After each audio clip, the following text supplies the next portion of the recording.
নমস্কার বন্ধুরা, Bengali food and cookie স্টাইলের আরও একটি নতুন পর্বে আপনাদের সকলকে স্বাগত জানাই। বন্ধুরা, আজকে আমি খুদের নাড়ু তৈরি করব। তো দেখুন, এখানে আমি এই যে চালের খুদ নিয়েছি, আর এখানে নিয়েছি আখের গুড়। আজকে এই চালের খুদ আর আখের গুড় দিয়ে নাড়ু তৈরি করব।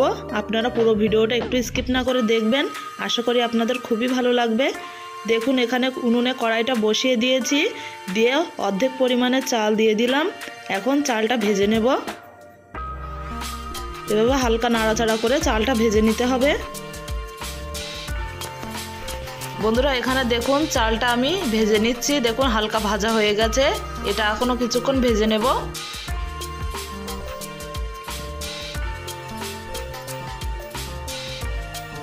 এখানে প্রায় চালটা আমার ভাজা হয়ে গেছে। দেখুন, এবার আমি এটা নামিয়ে নেব। এখানে একটা কুলো নিয়েছি, কুলোর মধ্যে পাতিয়ে দিয়ে দিচ্ছি। বাকি যে চালটা ছিল সেটাও আমি এখন ভেজে নেব। এখানে দেখুন একটা শিলনোড়া নিয়েছি, শিলনোড়ায় এখন চালটাকে গুঁড়ো করে নেব।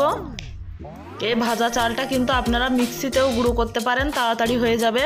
তবে শিলনোড়ায়ও খুব ভালো হয়, ভেজে নেওয়া চাল তাড়াতাড়ি গুঁড়ো হয়ে যাচ্ছে। দেখুন, এখানে চালটা আমার গুঁড়ো করে নেওয়া হয়ে গেছে। এখন আখের গুড় দিয়ে এই চালটাকে মাখিয়ে নেব।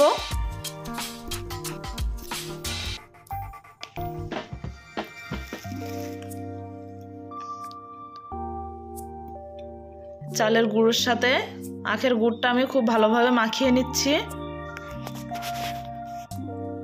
বন্ধুরা, আমার এই রান্নাগুলি যদি আপনাদের ভালো লাগে তাহলে অবশ্যই চ্যানেলটি সাবস্ক্রাইব করবেন। দেখুন, এই চালের গুঁড়োটাতে আমার পুরো গুড়টাই লেগে গেল। তো সব গুড় দিয়ে আমি মাখিয়ে নিচ্ছি। বন্ধুরা, এই নাড়ুটা খেতে কিন্তু খুবই ভালো লাগে।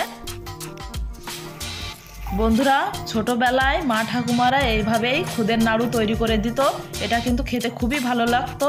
তো দেখুন, আপনাদের সঙ্গেও আজকে আমি এই রেসিপিটা শেয়ার করছি। আপনারাও বানিয়ে খাবেন, খুবই ভালো লাগবে। বন্ধুরা দেখুন, এটা গুড়টা মিশিয়ে নিয়ে অনেকটাই বেড়ে গেছে। তো একটা বড় পাত্রে আমি ঢেলে নিয়েছি। আর দেখুন, এইভাবে হাত দিয়ে গোল গোল করে নিতে হবে। এটা গোল করার সময় কিন্তু একটু নরম নরম মতো থাকবে। গোল করে রেখে দিলে এটা শক্ত হয়ে যাবে।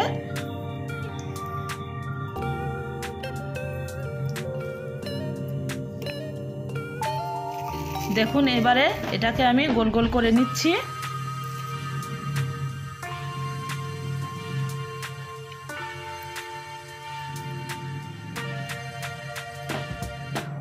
তো এইভাবে আমি সব নাড়ুগুলো তৈরি করে নিচ্ছি।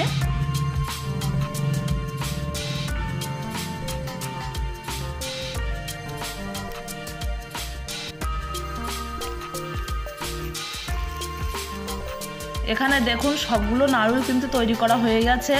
আর দেখুন দেখতে কতটা লোভনীয় হয়েছে, আর এটা খেতে কিন্তু খুবই ভালো লাগবে। বন্ধুরা, আজকে এই খুদের নাড়ু রেসিপি আপনাদের কেমন লাগলো অবশ্যই কমেন্ট করে জানাবেন। আর ভালো লাগলে লাইক করবেন, শেয়ার করবেন, আর চ্যানেলটি অবশ্যই সাবস্ক্রাইব করে পাশে থাকবেন। বন্ধুরা, আপনারা এই খুদের নাড়ুর রেসিপিটি অবশ্যই বাড়িতে বানিয়ে খেয়ে দেখবেন কেমন লাগলো, আর অবশ্যই কমেন্ট করে জানাবেন।